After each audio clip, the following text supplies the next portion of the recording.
And welcome to this week's installment of Today and Tomorrow in Scottsdale with Don Henninger. I'm Don.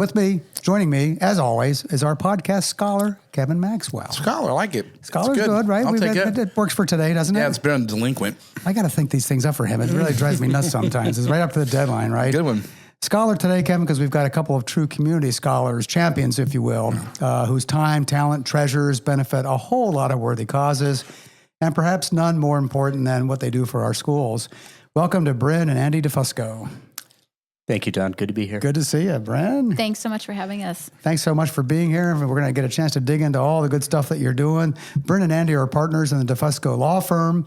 And in addition to running their law firm, they spend a lot of time and energy supporting groups that benefit others. A lot of time. Yeah, unbelievable. And so before we get into your community work, though, we always like to ask our guests, get to know them a little bit, their background, how they got here, how you became the star that you are today. And I know you both have been in Arizona for a long time, but before that, where was your hometown? How did you meet? What led you to the founding of your law firm? Plus anything else cool that you might want to share with us along the way. And Bryn, why don't we start with you? Well, if we were in a court of law, they would say that that's a compound question. So I'm going to try and remember everything that you asked. Plus, if you said they're leading questions too, which is fine. Okay, which is fine. That's good. So I was born in a suburb of Chicago, Naperville, Illinois. Lived there till I was about 8 or 9, and then we moved to Macon, Georgia. Lived there for about a year and a half. Then moved to Tampa, Florida. My parents divorced when I lived in Tampa, and my mother remarried and moved us out here to Phoenix right about the start of 7th grade, and I attended Creighton Middle School and then eventually attended North High. Go Mustangs. Yeah, right. After high school, I went to Pitzer College, which is a member of the Claremont Colleges in Southern California. After I graduated from undergrad, as I was saying before we started the podcast, I lived in Atlanta for about a year and then came back to Arizona and went to law school. No, I did not meet Andy we did not meet in law school. I was in law school when we met. But it didn't happen on the campus grounds. It did not happen on the campus grounds. All right, there's just a couple of years between us, though. Just a few. We met in a mutual friend's law school graduation party. How cool. Right after my second year of law school. Andy had been in practice for a number of years. And nobody's counting. No one's counting. And after law school, I worked as a juvenile public defender, and then after that, spent a few years at the Maricopa County Attorney's Office on the other side. And then in, late 2015, Andy decided he wanted to hire his boss. And so we wanted to. That's a good one. Truth is out there now. This is how it always works.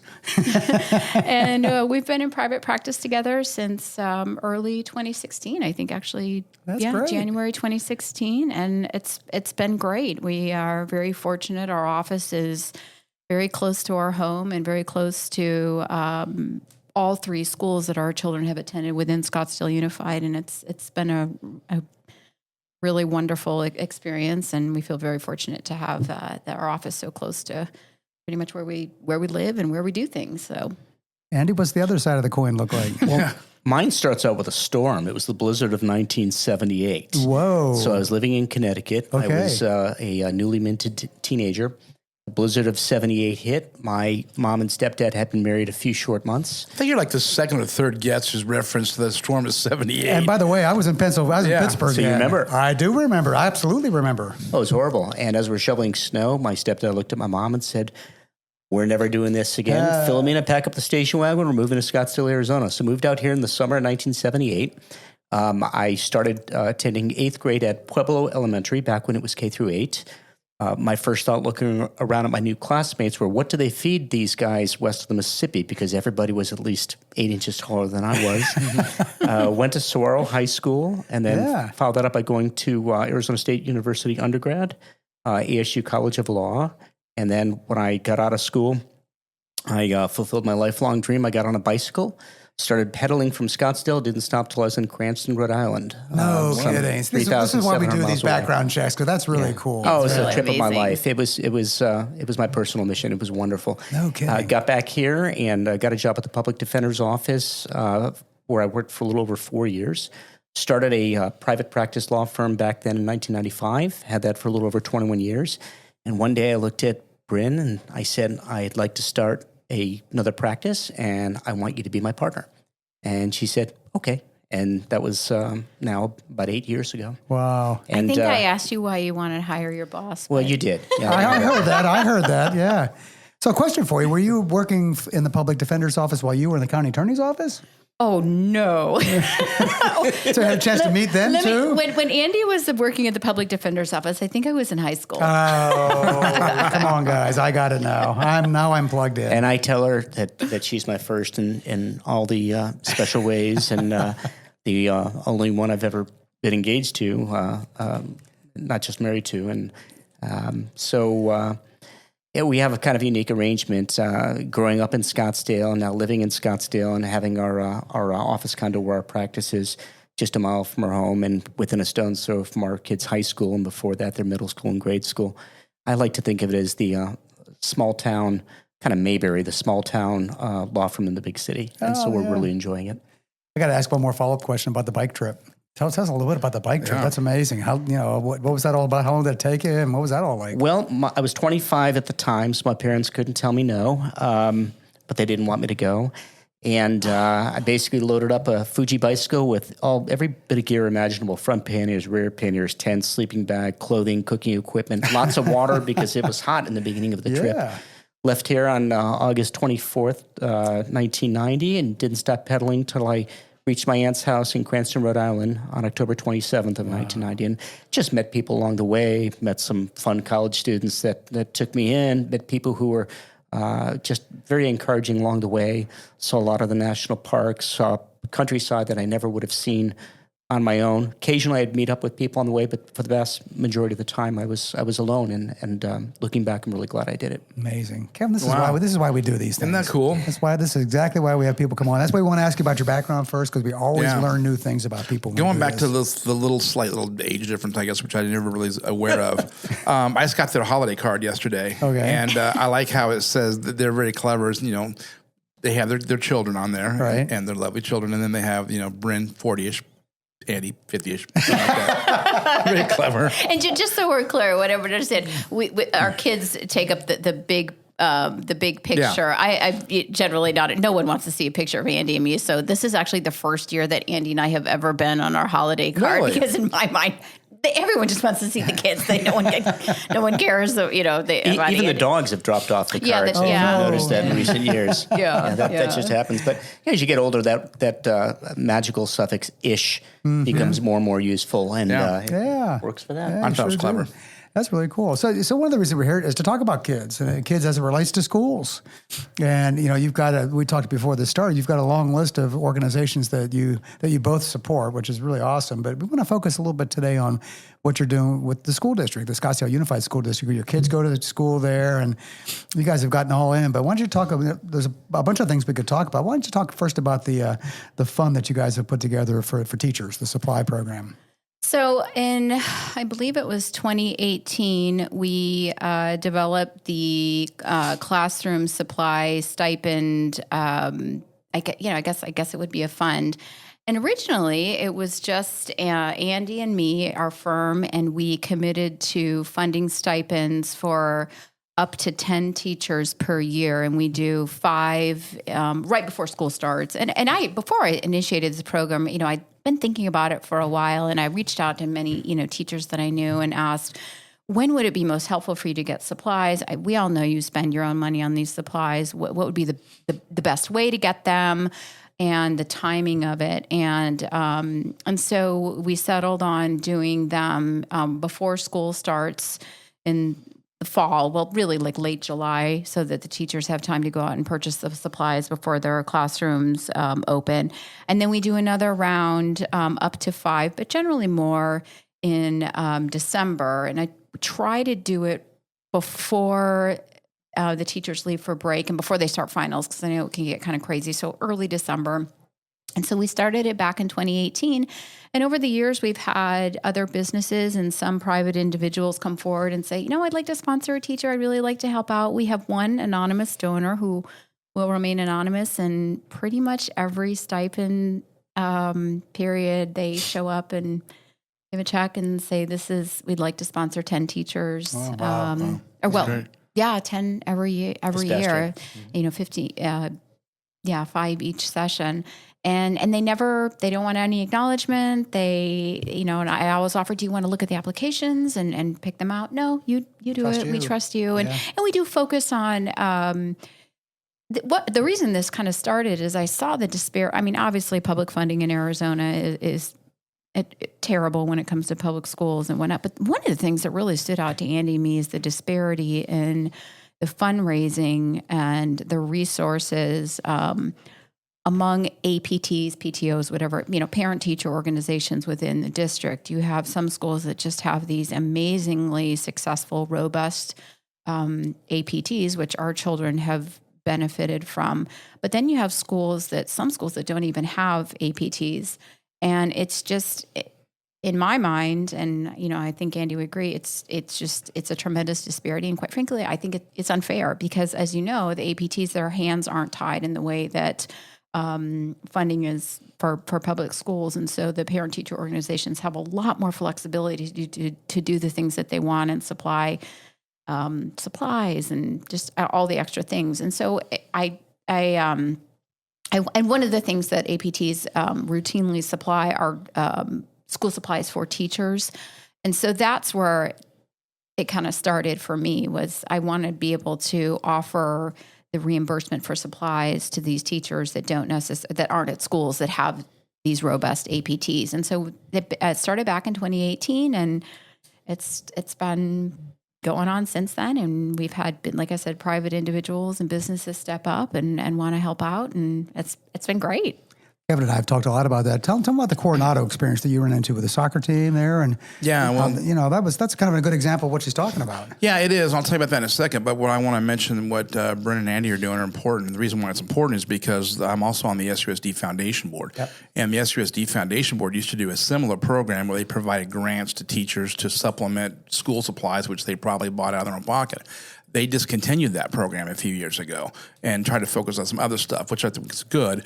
But their program that they're doing now kind of fills that void, right? So they're stepping up and they're filling a void that was there and another available. So that was good. Good to see. Yeah, absolutely. So we hear constantly from Coronado teachers down there that they are starved for resources because their parent-teacher organizations, either they don't exist or they're very slimly funded. So the disparity that you're talking about is really real and very apparent to us. That's true. And it's not just supplies; it's things that I don't know if people really realize or appreciate. Things like at Chaparral, we're able to provide back to school lunches and breakfasts and whatnot for the teachers, and the Coronado teachers should be able to have that too. You'd be able to have the support, whether it's meals or snacks or just little gifts, little things, little reminders that they're appreciated. We want to see that for them as well. And this must speak to your heart, too, when you look at what's going on, obviously, because you're all in. So what does this mean to you, to be able to do this and to provide this kind of service for teachers? It's nice to look back and know that I started going to school in this district in the 8th grade, the year we moved to Arizona. So it's just a small way of giving back, and I hope it gets larger as the years go on, but I also hope that we can keep this tradition going for as long as we possibly can. It means a lot, because, again, this is the school district that I came out of. Yeah, you're right in the roots of right here for sure. So I wonder if, by just doing podcasts like this or just otherwise, if we can increase the exposure of what you're doing and maybe invite some other people to participate. Is that something you guys encourage or look for? I don't think you actively recruit or market for this, do you? But you certainly would take a couple of more anonymous checks, I'll bet, wouldn't you? Oh, absolutely. And they don't have to be anonymous. We're happy. Not, right? We're happy to promote and acknowledge businesses if they're looking for that. We don't advertise, but we try to do our best to acknowledge and promote those who step forward and want to support teachers. And so, yes, absolutely. I also hope that I think a lot of parents, one of the problems that we have is a lot of parents they're not aware of the disparities. When I tell parents, did you know that such and such school doesn't even have an APT? And they say, you're kidding. They just don't know. And so I think that's also really important that we make sure that our community knows that these disparities do exist and that there are schools that don't have the capacity to fundraise. It's not that the parents don't want to or that the community doesn't want to, but fundraising takes time resources and access to resources. And not every, time is a luxury, or extra time is a luxury that not all people have. And so it's not that they don't want to fundraise. It's not that they, that it's not a lack of desire. It's about time, and it's about access to resources. And so I think it's just educating our community and letting people know that there's this gap in the extra funding.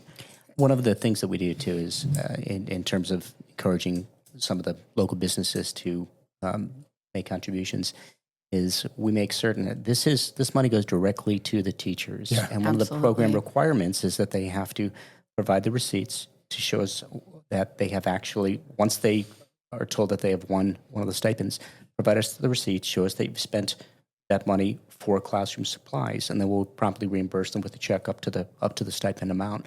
So this is money that is going entirely into the hands of the school teachers who have spent the money to benefit the students in their class. It's directly benefiting the students in these classes.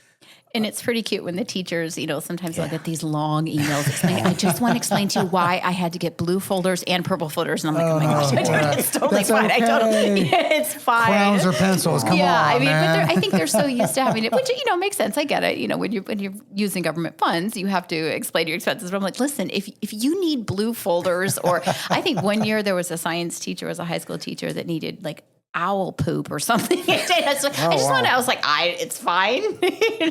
So we can buy whatever you want, right? As long as it goes into the classroom. And you guys kind of, don't you also, have you helped in the past set up, help organize or set up APTs for schools that didn't have any, put some resources together and kind of line people up? Let's make sure to tell people what APTs are, because some people may not know. Point. Yeah. So an APT is an association of parents and teachers. And to be quite honest here, I know that there's some tax implications with the difference between an APT and a PTO. I'm not entirely certain the differences, but that's when you say APT, it's very, very similar to what we all grew up knowing, like PTO. Okay, so for our purposes today, they're interchangeable. Yeah. Yes, I did. A Yava, I believe it was the Yava pie, and we came and presented that wonderful young mom. She was so nervous, but she did a great job presenting to the SUSD So Foundation. she volunteered to step up and take on that role, but there's all kinds of legal paperwork behind the scenes that need to go to set up a nonprofit.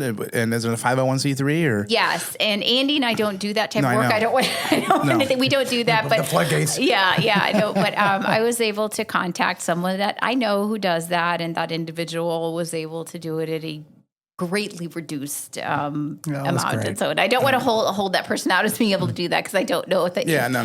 They're in a position to do that. You've done that in the past. You've helped, germinate, I guess, if you will, a parent-teacher program for a school that didn't have one. Hopefully, they're doing at least successful and they're blossoming. Yeah, there are. In fact, there's a couple APTs in South Scottsdale at the elementary level that are really doing amazing. Like, I'm blown away. I'm involved with Chaparral. I'm like, gosh, that's such a great idea what they're doing. Like, who is making that flyer? I mean, they're doing great things. It's really very impressive. So it's great to see. I love the story about the teacher that had to confess about making blue or purple folders or whatever. What are some other moments like that have really touched you in terms of responses, Andy, that you've gotten from teachers? Well, this isn't not quite the program, but I remember when our son was, we wanted him to tour several high schools, and we live pretty close to Chaparral High School, which is where he's going. He toured Saguaro, my alma mater, and he also toured Coronado. Absolutely loved Coronado.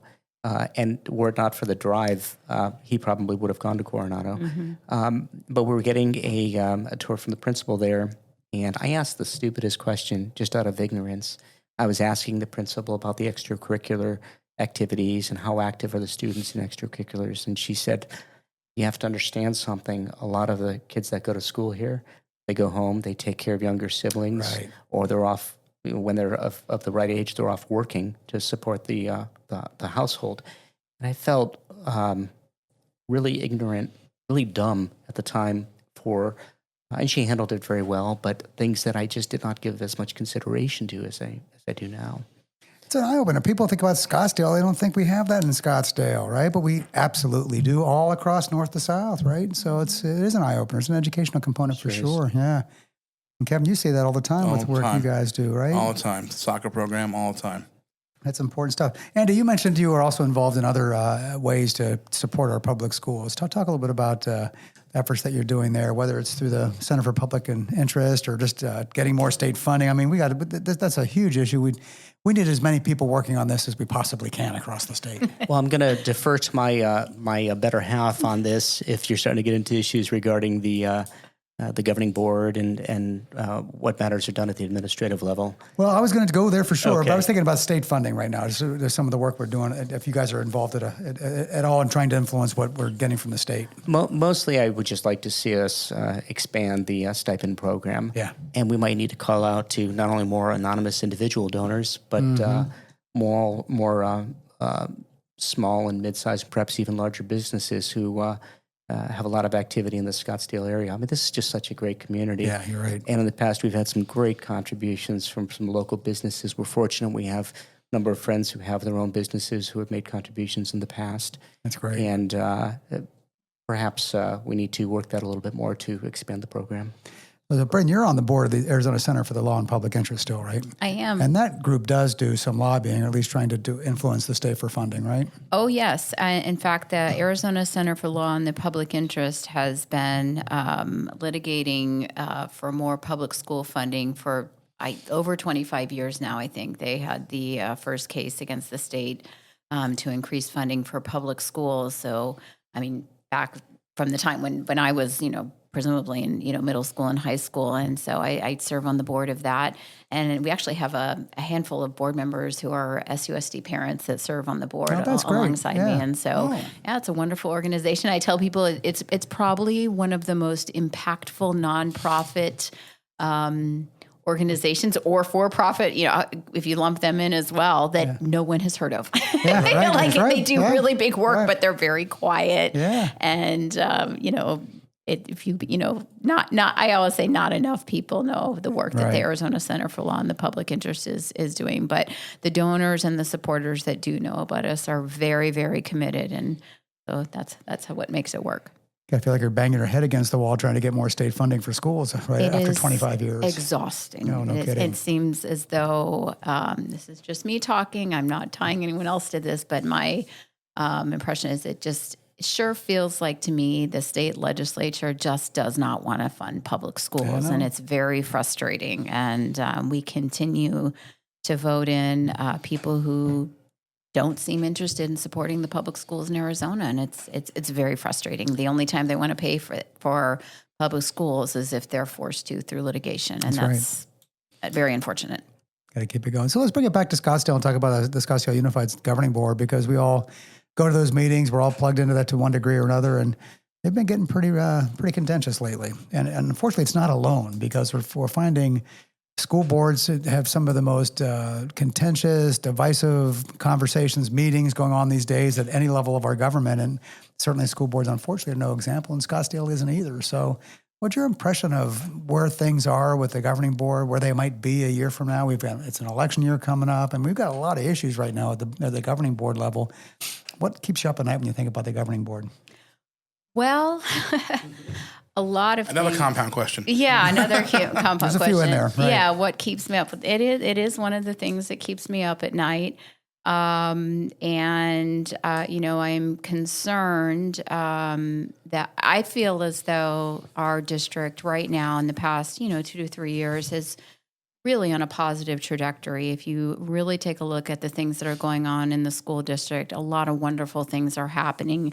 And, I try to, not everyone, but, there's a tendency to focus on test scores. And while we're doing well in that arena, and it is important, I do think there's so many other wonderful things that are going on in our district. And I think that Dr. Menzel has played a significant role in that success and the achievements that, that the district-wide has had. And he came in at quite possibly the worst time. He really had, battled a lot. But I think a lot of great things are happening in the district as far as the governing board. I think the upcoming election is going to be really important.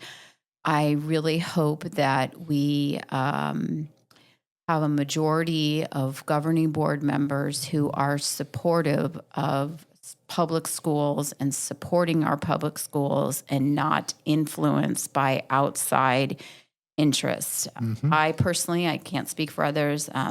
I am not a fan of vouchers, and I have grave concerns about any governing board member who supports vouchers, particularly universal vouchers. I mean, I think that vouchers can exist in a limited fashion as they were before this past year, as we've seen. But I do not support universal vouchers, and so I have grave concerns about a candidate that would support universal vouchers. And I have grave concerns about any candidate that would use our school district to promote what I see as a nationwide takedown of the public school system. And I'm not, so I guess that would be my biggest concern, is a candidate who is participating in what I perceive as a nationwide attempt to take down the public school system in our country, and that would be very concerning to me. People refer to it as radical right politics, and it's happening with outside influences at almost all of our school boards now.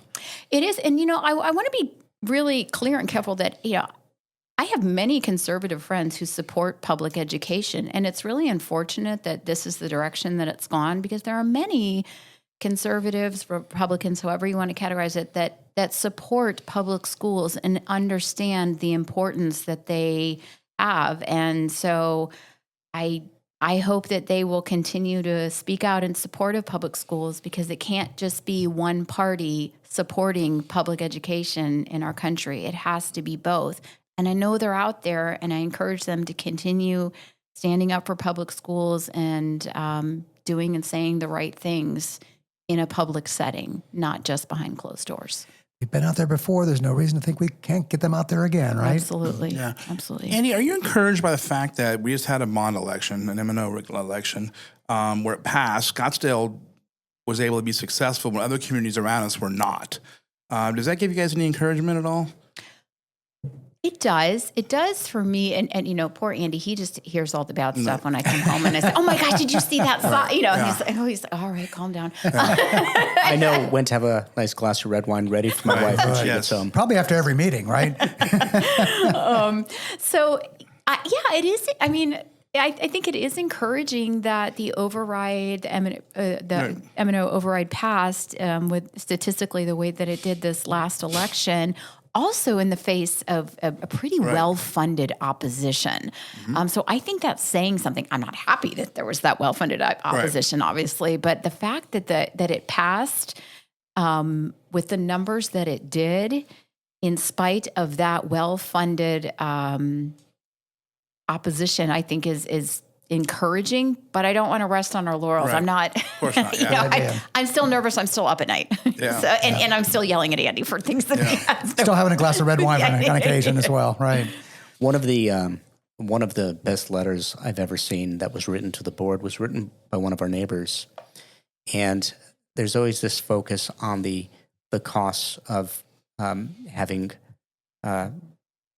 good public schools. Well, he took in a different direction. He talked about the economic benefits to this community. Good point. Of having well-funded public schools, simply in property values, when we have a great public school system. And he wrote it, it's funny because I would categorize him as being left of center, but he wrote it with such a conservative bent that it is difficult for anybody to read what he wrote and disagree with him. Yeah. We want to have well-educated children coming out of our public school system here in Scottsdale. It's going to do wonderful things for all of us. Even if you're retired and your children have started their own families and you're still living in Scottsdale, you want to know that you're living in a city that has well-funded public schools that are producing students who go on to do great things in the career world. Totally right. Absolutely. So, Andy, you we'll take it out of the school arena for a second, because you also support dozens of other local organizations. I saw the long list there. So what drives your passion for that? Yeah, that's going back a lot of years. I think we've kind of moved more and more toward public education over the last probably 5 or 6 years. It's in your blood, though. It must be in your blood, right? Or he's scared of me. Oh, there you go. That happens too. That's good. Whatever motivates you doesn't matter, right? I'm a happily married man, which means my wife tells me what to do, and I do exactly what she tells me to do, and then some. It's easy to give back when you came from here. Yeah. I'm going to die in Scottsdale, hopefully many years from now, but I wasn't born here, but I've been here since I was 13, and I absolutely love it here. And I'm seeing a lot of younger people going through what I went through many, many years ago. And I didn't come from the wealth by any stretch of the imagination, but at the same time, I had mostly a mom and a stepdad who encouraged me to work hard and to get good grades in school and to stay focused on what I wanted to do. And I was one of the fortunate ones. I knew from a very young age that I wanted to have this balanced life. I also knew from the time I was about 16 that I wanted to be a lawyer, and it's all worked out really well. So staying here and my roots being here, it's really easy to want to give back to the local community. I think it's fantastic. And one of the reasons we have guests like you on is because that's what you do, and you're role models for others. And so when people hear your stories and what you're doing and how you're involved in the community, we can only hope that it encourages other people to do whatever it is they do, whether it's for schools or for other organizations. Just give back, be a part of your community and give back. Well, when I was a teen, I remember there was a time I could get on Pima Road. We live not far, about a mile north of Scottsdale Community College. And ride my bicycle on Pima Road all the way up to Happy Valley and eventually over to Pinnacle Peak Patio and Rita Pass Steakhouse and Gruesett Flat and then ride back. And today you couldn't do that because there's a freeway there. And if you tried, you'd probably get killed. So Scottsdale has changed in so many ways, but I still think it's an amazing city to live in. And I'm proud to be raising our children here, and hopefully they won't stray too far from the nest when they are established in their careers. And I know you guys have had others on this podcast talking about the changes in Scottsdale. I'm sure it obviously I've seen the changes just living in Scottsdale the past 20, 25 years, and it's going to continue to change. Absolutely. And there's nothing we can do about that. I mean, we can try to put in guardrails, and we can do what we can to maintain whatever it is that's important to each person for Scottsdale, but it is going to continue to change. And, and I, as I tell Andy, I said, I just don't want us to sound old. I don't want to be those old people like, well, back in the day it was so much. Like, let's try to move with the changes. And in my mind, Fred, I'm already there, Bryn. I'm sorry. Yeah. Well, I don't want to be that old person that's always complaining. And as I told Andy recently, I said, I hope that we're living right now so that our grandkids will look back and go, gosh, Grandma and Grandpa were really ahead of their time. Like they were with it. I want to make our grandkids proud, and that they can look back and go, wow, they really, they were getting it. They were trying. I mean, we're not getting everything, but we're trying. Yeah. Jake and Riley, we're trying so hard to get it and wrap our heads around it. So Hey, Kevin and I talk about this all the time. What makes our city great is the people. Yeah. People like you guys, giving back, getting active. People like Kevin, who's going to win a big award from Scottsdale Leadership, and it's just a testament to what he does for our community as well. But what a great show, and what a great couple you guys are in terms of what you're doing for our city. Any final questions, Kevin, as we wrap this up? No, I just want to thank Bryn and Andy for coming on, and they really are moving this community forward, especially in education. Also, lots of other ways too, but they're really education focused, which is what we need right now, and that's why I wanted to come on the podcast and tell the story. Fantastic, glad we did. Bryn and Andy, thank you so much for everything you're doing for our community, and I know you're going to continue doing it, and we'll continue watching, and we'll get you back on here and get updates from you down the road. So keep on keeping on. We really appreciate it, and thanks for everything you're doing, and thanks to all of you for listening today. We look forward to being back with you again for our next edition of Today and Tomorrow in Scottsdale.